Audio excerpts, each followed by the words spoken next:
یہ ہے اس کے تحت کمیٹی جو ہے وہ بینچز بناتی ہے اور جو آئینی بینچ ہے وہ جوڈیشل کمیشن بناتا ہے. تو آل آف سڈن جو آئین تھا 1973 کا وہ سارا کا سارا تبدیل کر دیا گیا.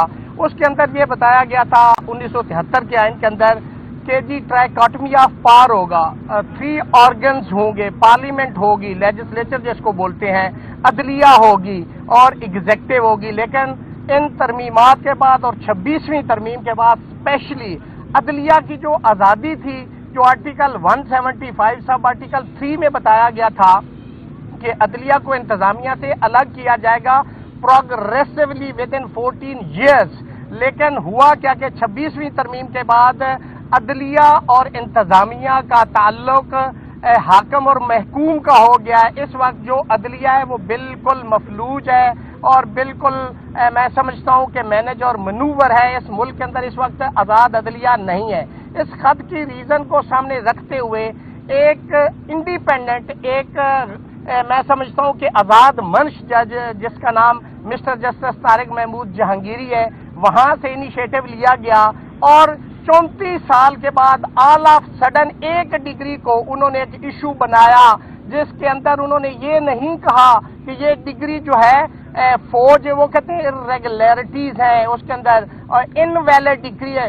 اگر یونیورسٹی کا ڈکلریشن آپ دیکھیں تو اس کے اندر اگر ڈگری جاری انہوں نے نہیں کی تو پھر آپ نے کینسل کیا کی. یا تو آپ یہ ڈکلریشن دیتے کہ یہ جو ڈگری ہے جس کے اوپر یہ ان کے پاس LLB کی ڈگری ہے یہ ہمارے ریکارڈ میں ایگزسٹ نہیں کرتی, یہ تو بات ماننے کو تھی. ایک طرف آپ کہتے ہیں کہ ڈگری جاری ہوئی ہے اور اس کو آپ وہ کینسل کر رہے ہیں. تو میں سمجھتا ہوں کہ یہ سارا کچھ میلس پہ مبنی ہے, میلا فائڈی پہ مبنی تھا. اور ایک وکیل صاحب جو موصوف لاہور سے تشریف لائے اور انہوں نے ایک کوورنٹو ریٹ فائل کی انڈر آرٹیکل 199, اس پہ انہوں نے آبجیکشن لگایا کہ یہ تو جسٹس کوئی بھی ہو, سپریم کورٹ کا ہو, ہائی کورٹ کا ہو, اس کے خلاف یہ ریٹ لائے ہی نہیں کرتی. آبجیکشن لگ گیا اور پھر وہ پینڈنگ پڑی رہی.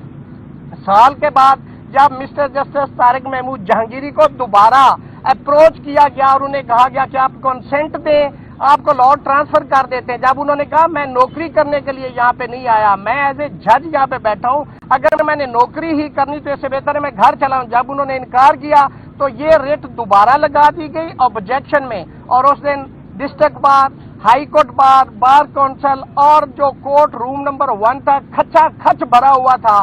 کورٹ کے اندر موصوف سردار ڈوگر صاحب جو 15 نمبر سے لاہور سے یہاں انصاف اور دودھ اور شہد کی نہریں بہانے کے لیے اسلام آباد آئے, جو لاہور میں وہ انصاف نہیں دے سکے تھے, انہوں نے وہ آبجیکشن کیس فکس کیا, کورٹ میں اور آرڈر کیا, آبجیکشن ڈیسائیڈ ہی نہیں ہوا. ہوتا کیا ہے کہ جب تک آبجیکشن ڈیسائیڈ نہ ہو یا سسٹین کرے گا یا اوور رول ہوگا, پھر دوبارہ آفس کو واپس جائے گا, آفس اس کو ریٹ نمبر لگائے گی, پھر اس پہ دوسری پارٹیز کو نوٹس ہوتا ہے اور پھر ہوتا ہے, اور آبجیکشن میں ہی انٹرم آرڈر پاس کر دیا گیا.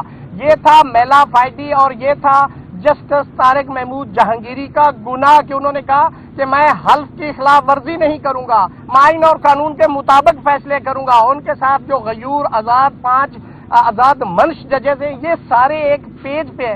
پہلے مسٹر جسٹس محسن اختر کیانی صاحب کو چیف جسٹس بننے سے آپ نے یہی 2 نمبری کر کے, یہی بدنیتی کر کے آپ نے ان کو روکا, اور ایک اس جج کو جس نے یہاں پہ آ کے جو اس اسلام آباد ہائی کورٹ کا جج ہی نہیں ہے, 194 بہت کلیئر ہے, اس کے اوپر انہوں نے حلف لینا تھا. جب انہوں نے اسلام آباد ہائی کورٹ کا حلف ہی نہیں لیا تو وہ اسلام آباد ہائی کورٹ کے جج ہی نہیں ہے. اور آپ نے کیا کیا کہ اسی جج کو آپ نے چیف جسٹس لگا دیا.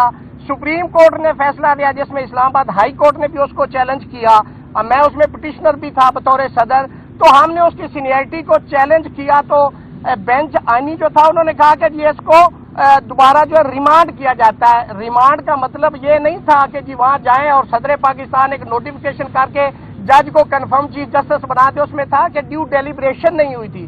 ڈیلیبریشن کا مطلب یہ تھا کہ تینوں چیف جسٹس کنسرن اور چیف جسٹس پاکستان یہ دوبارہ سے اور ministry of law and justice وہ نوٹیفیکیشن اور ڈیلیبریشن کرتی.